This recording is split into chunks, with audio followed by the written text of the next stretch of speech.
Welcome back in Live Now from Fox. I'm Austin Westfall. Let's get the latest on the Israel-Hamas war, and for that, we bring in Dr. Alon Burstein. As always, Alon, it's good to see you. Let's get straight into it.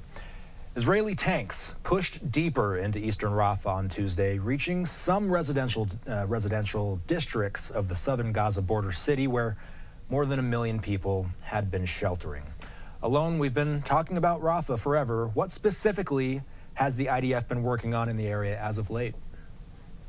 So it's good to see you. So it remains to be seen if this is part of an overall IDF tactic that it is trying to do in Rafah in order to sort of find a way to, on the one hand, invade the city while at the same time not anger the United States too much, or if these really are minimal incursions. What we're seeing since May 6th is that the IDF has been carrying out very, very gradual expansions of its movement into Rafah. We saw them at first go into the most southern, southeastern areas. Then we saw them go along the border, taking over the Rafah crossing. Then they issued evacuation orders to areas more western into the city, areas of El Janaina, Salem. Then there were reports of eyewitnesses on the ground that tanks may be engulfing some of these areas. Now there's reports that there's some operations there. It remains to be seen. Is this how the IDF plans to do it? Does it plan to go in slowly, basically scaring Palestinians to start evacuating, even though they haven't called for a full evacuation of Rafah, in order to sort of solve the problem with the United States, saying, look, these amount of Palestinians have already evacuated so we can move in? Or if these really are more localized things. We know that Jake Sullivan, the national security advisor in the United States, is coming to Israel this weekend in order to discuss this, in order to discuss what exactly is happening. But it remains to be seen. I'll just add that it's important to note that the IDF already carried out this tactic at the beginning of the war in October 26th, 27th, before the IDF had actually launched its full invasion into the Gaza Strip. Everyone was waiting for this 2-week period of what's going to happen. When is the IDF going to launch? Is Hezbollah going to also react? And this is exactly what the IDF did. They said they're just invading the most northern parts of the Gaza Strip. And over the course of about a week, it became apparent, no, this is the actual invasion. It's just being carried out at a much more incremental, slower level than what one would expect. How is the international community reacting to Israel's effort to move civilians from Rafah so far? Do the efforts seem sufficient given what Israel's most important ally, the United States, has said, or is it too hard to say at this point? So far, the efforts that Israel has made to evacuate Palestinian civilians, it's not too hard to say, have not satisfied the international community. Israel has said that it is going to set up these humanitarian islands that we talked about, that it is going to set up all of these 10 cities in the areas, possibly in northern Han Yunis, possibly in the areas of El Mawasi or Deir al-Balah. They were not set up yet. They're not fully set up. In turn, like I said, the IDF has not actually ordered the evacuation of 1.5 million. There's about 1.4 million Palestinians, most of them internally displaced people, throughout the broader areas of Rafah, including outskirts of the El Mawasi refugee camp in the coast. Theoretically speaking, the IDF is supposed to have this plan set up before it orders that evacuation. It has not done that. What it has done is ordered the evacuation of these smaller areas. This is causing panic, though. This is causing Palestinian civilians in other areas of Rafah to begin fleeing. They don't want to wait for when the IDF issues an order and all of a sudden 1 million people are trying to evacuate. So according to the UN reports were published today, already 450,000 people estimated from Rafah have already evacuated. So again, this may actually be an IDF tactic saying, instead of going on a head-on collision with the United States, because the IDF has not managed to satisfy what the U.S. wants, instead prolong this small-scale incursion. This is going to lead to mass evacuation of Palestinians anyway. And then possibly, talking to Jake Sullivan in Israel already on Saturday, Sunday, Israel's in a different position. Maybe there's only, quote-unquote, only 800,000 Palestinians left that you have to negotiate, can you evacuate them or not, instead of the 1.4 million. So that is possible, but certainly what the IDF has done thus far has not satisfied neither the EU, the UN, or the United States. Let's ask about a New York Times story that came out since the last time we spoke. Hamas leader Yahya Sinwar has, for years, overseen a secret police force in the Gaza Strip that conducted surveillance on everyday Palestinians and built files on young people, journalists, and people who questioned the government, according to intelligence officials, as well as a trove of internal documents that were reviewed by the New York Times. What did we learn about Hamas from the Times this week alone? Mostly we learned that Yahya Sinwar has not changed over the years. Yahya Sinwar is a very interesting figure. He was one of the people that were part of Hamas in its very early foundations. Hamas itself was established in 1987, 1988, but prior to its establishment, already in the early 1980s, the movement started turning violent. But one of the things that it did, it sees itself as a movement that's meant to destroy Israel and bring about a pure Islamic society. And one of the things it started doing before it started attacking Israel was turn on fellow Palestinians. Hamas had set up units, again, prior to Hamas, it was still the early version of it. In the early 1980s, it set up units that their job was to burn down alcohol stores within the Palestinian territories because alcohol is forbidden according to the strict rules of Islam.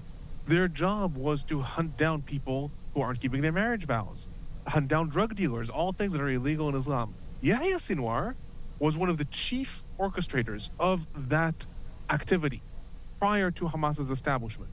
One of the reasons that Sinwar was actually released from Israeli jails in 2011, he was released part of the previous hostage deal in exchange for the soldier Gilad Shalit. However, one of the reasons that Israel agreed to release him is because despite all of his violent activity, all that violence had been turned towards Palestinians in his personal history. He had not carried out himself violent attacks against Israelis. Now, obviously now he is the leader of Hamas and is the orchestrator of October 7th. But the fact that it is extremely important to him to set up a secret police and to be operating within the Palestinian territories as a dictator in order to enforce the strictest rules of Sharia and the strictest rules of Islam is not surprising given his history. He sees himself as a true believer that is not just out to destroy Israel. He's on a religious mission to purify Palestinian society as far as he's concerned. So his violence goes both ways. Is there any way to know how popular Hamas truly is within Gaza? Is there even a way to measure that sort of thing? Not in any real way. There are opinion polls that are done within the Palestinian territories and within the Gaza Strip. They have been done even since the war broke out on interpersonal interview basis, because obviously you don't have the telecommunication facility to actually conduct surveys. It's not nearly as reliable. Since October 7th, and in general in the last several years, we have seen sort of ironic thing happening, which is in the areas that Hamas controls in the Gaza Strip, its popularity has declined. It's declined as a result of these things. It's declined as a result of the Israeli siege. It's declined as a result of the mass unemployment. I mean, estimates prior to October 7th said there was roughly 48% unemployment in the Gaza Strip under the Hamas government. So it was declining there. In turn, its popularity was increasing within the West Bank. The Palestinians in the West Bank are subject to a mixture of IDF occupation as well as the authoritarian regime of the Palestinian Authority. There, they long for a change. Now, right now, Hamas is the only alternative to that. So we've actually seen the popularity of Hamas rise in the areas that it does not control out of this dream and vision that maybe they'll bring about a change. In turn, the areas that it does control, we've seen its popularity decline, but specific exact figures are kind of hard to come by. So let's ask about this Wall Street Journal report here.